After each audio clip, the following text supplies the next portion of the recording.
Good morning everyone. Today I am explaining the topic Pure Principle of Management of Chapter 2 Principles of Management. Last video में मैंने आपको इसकी importance के बारे में बताया था. What are the importance of principles of management. आज मैं बताना चाहूंगी कि what are the principles given by Henry Fayol. देखिए Henry Fayol These are the he is the father of management. ये एक नंबर का क्वेश्चन है आपके लिए कि who is the father of management? Henry fuel. Henry fuel ने हमें 14 प्रिंसिपल्स दिए हैं. उसमें फर्स्ट प्रिंसिपल है आपका division of work. One by one मैं एक्सप्लेन करूंगी आपको. First is division of work. Fuel क्या कहता है? फ्यूल का कहना है कि काम को डिवाइड कर दो, छोटे पार्ट्स में डिवाइड कर दो और according to the skill, knowledge, interest, capabilities के अकॉर्डिंग सब ऑर्डिनेट्स को दे दो. उससे क्या होगा? एक तो काम जल्दी होगा, दूसरा वो उनके इंटरेस्ट के अकॉर्डिंग होगा तो वो ज्यादा अच्छा होगा, यानी जो उसके रिजल्ट निकल कर आएंगे वो बहुत अच्छे निकल कर आएंगे. तो हेनरी फ्यूल का क्या कहना है कि काम को छोटे पार्ट्स में डिवाइड कर दो. अगर एक काम है तो उसको उनके इंटरेस्ट, कैपेबिलिटीज के अकॉर्डिंग डिवाइड कर दो एम्प्लॉयज.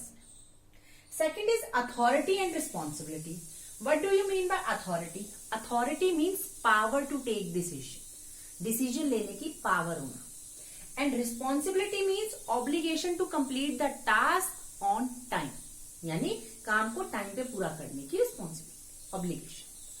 अब हेनरी फ्यूल का क्या कहना है? फ्यूल का कहना है कि इन दोनों में मिसमैच नहीं होना चाहिए. Authority is always equals to responsibility. ना तो ये इस तरह से होना चाहिए और ना ये इस तरह से होना चाहिए, क्योंकि अगर किसी पर्सन को रिस्पॉन्सिबिलिटी के अगेंस्ट अथॉरिटी ज्यादा मिल जाती है तो वो उसका मिस यूज करना शुरू कर देते हैं, और अगर अथॉरिटी कम मिले और रिस्पॉन्सिबिलिटी ज्यादा मिल जाए तो वो काम नहीं कर पाता. तो इसमें मिसमैच नहीं होना चाहिए. अथॉरिटी और रिस्पॉन्सिबिलिटी हमेशा इक्वल होनी चाहिए. जितनी आप रिस्पॉन्सिबिलिटी दे रहे हैं उतनी अथॉरिटी प्रोवाइड करें, या जितनी अथॉरिटी दे रहे हैं उतनी रिस्पॉन्सिबिलिटी भी प्रोवाइड करें. Third is discipline. फ्यूल का कहना है कि ऑर्गेनाइजेशन में डिसिप्लिन क्रिएट इस तरह से करना कि ये नहीं है कि डिसिप्लिन को फॉलो करना या रूल्स को फॉलो करने का, जो रूल्स कौन फॉलो करेगा? सिर्फ सबऑर्डिनेट्स करेंगे, ऐसा नहीं है. जो रूल्स है वो पूरी ऑर्गेनाइजेशन के लिए सेम है, तो वो superior as well as subordinates को सबको एक साथ मिलकर फॉलो करनी. Next is unity of command. Unity of command means एक सबऑर्डिनेट को एक टाइम पे सिर्फ एक सुपीरियर को सिर्फ एक ही सबऑर्डिनेट को ऑर्डर प्रोवाइड करनी चाहिए. अगर एक सबऑर्डिनेट को एक ही टाइम पे तीन सुपीरियर्स ऑर्डर्स प्रोवाइड कर रहे हैं, देन ही गेट कंफ्यूज्ड. तो वो कंफ्यूज हो जाता है, उसे समझ में नहीं आता कि मैं किसका काम पहले करूं. तो इसीलिए यूनिटी ऑफ कमांड क्या कहता है कि एक टाइम पे सिर्फ एक ही सुपीरियर एक सबऑर्डिनेट को ऑर्डर प्रोवाइड करे. Next is unity of direction. One unit means one plan, यानी हम ऑर्गेनाइजेशन को एक लेकर चलें, उसी डायरेक्शन में हम काम करें. जैसे मेन मोटिव किसी भी ऑर्गेनाइजेशन का क्या होता है? ऑर्गेनाइजेशनल गोल को अचीव करना. तो यानी एक प्लान, एक यूनिट. तो इसीलिए एक लेकर चलेंगे तो उसमें प्रॉब्लम्स क्रिएट नहीं होंगी. लेकिन हर डिपार्टमेंट या हर जो स्टेप पे अलग तरीके से काम किया जाएगा तो उससे प्रॉब्लम्स क्रिएट हो जाती है.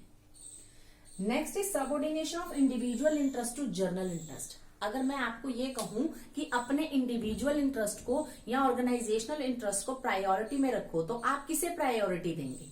हम हमेशा ऑर्गेनाइजेशनल गोल्स को ही प्रायोरिटी देंगे, इंडिविजुअल्स को नहीं दे सकते हैं.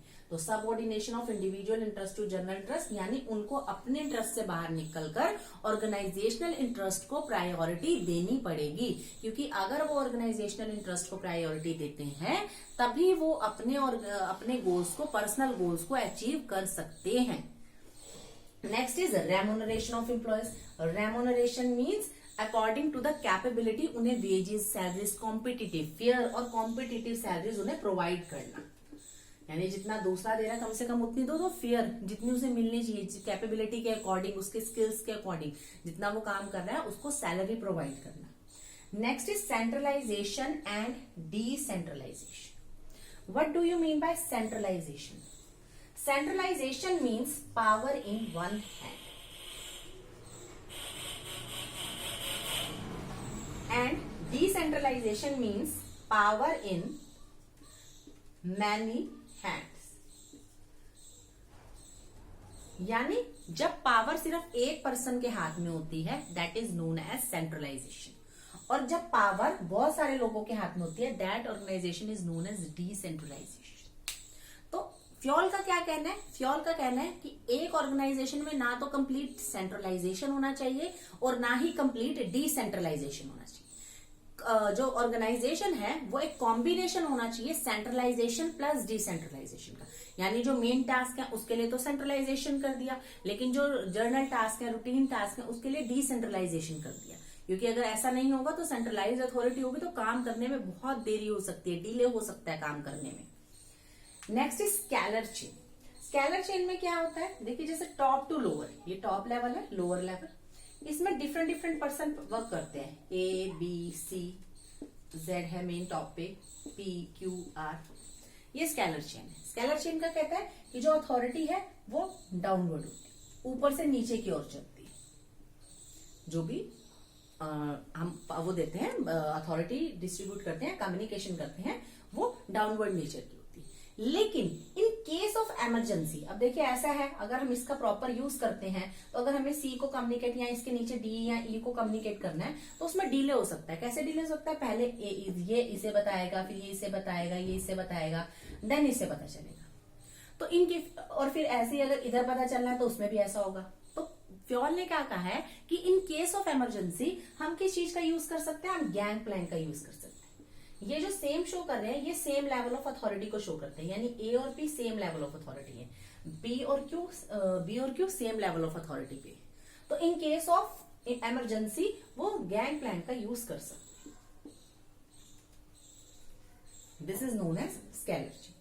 ऑर्डर, ऑर्डर मीन्स, ऑर्डर का मतलब ये नहीं ऑर्डर प्रोवाइड करना ना, ऑर्डरली अरेंजमेंट ऑफ एवरीथिंग, यानी हर चीज का प्रॉपर अरेंजमेंट होना कि कौन सी चीज किस जगह पे पड़ी है। Orderly arrangement of man and material, कि किस पर्सन को कहाँ पे पॉइंट किया गया है, इसका प्रॉपर मैनेज करना। मटेरियल का है कि कौन सा सामान किस जगह पर रखा गया है, उसका प्रॉपर मैनेजमेंट करना, that is known as principle of order. तो फ्योल का कहना क्या है कि हर चीज का, चाहे वो मैन हो या मटेरियल हो, इनका सबका प्रॉपर अरेंजमेंट किया जाए ताकि कंफ्यूजन ना हो कि कौन सी चीज कहां। नेक्स्ट इज इक्विटी, इक्वालिटी,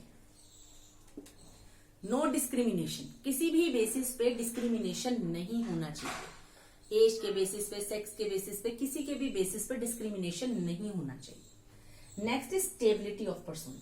देखिए जब हम अपनी ऑर्गेनाइजेशन में किसी को अपॉइंट करते हैं तो एक बहुत लंबा प्रोसेस होता है रिक्रूटमेंट करने का, बहुत टाइम कंज्यूमिंग होता है, उसमें मनी भी बहुत ज्यादा लगती है।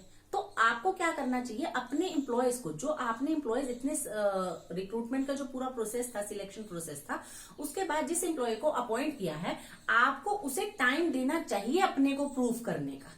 क्योंकि अगर आप उसे टाइम नहीं दे रहे हैं अपने को प्रूव करने का तो आपको बार बार वही प्रोसेस दोबारा रिपीट करनी पड़ेगी रिक्रूटमेंट की। तो वो दोबारा से एक लेंथी प्रोसेस होती है, टाइम कंज्यूमिंग भी होती है और कॉस्ट भी उसमें बहुत ज्यादा आती है। तो इसीलिए स्टेबिलिटी ऑफ पर्सोनल का मतलब है, इससे क्या होगा कि अगर आप अपने एम्प्लॉयज को टाइम देंगे तो क्या होगा, टर्नओवर कम हो जाएगा। टर्नओवर मतलब एम्प्लॉयज छोड़ के जाना कम कर देंगे अगर आप उन्हें टाइम देंगे। तो फ्योल का कहना यही है कि स्टेबिलिटी ऑफ पर्सोनल के थ्रू कि आपको क्या करना चाहिए, अपने एम्प्लॉयज को टाइम देना चाहिए। Next is initiative.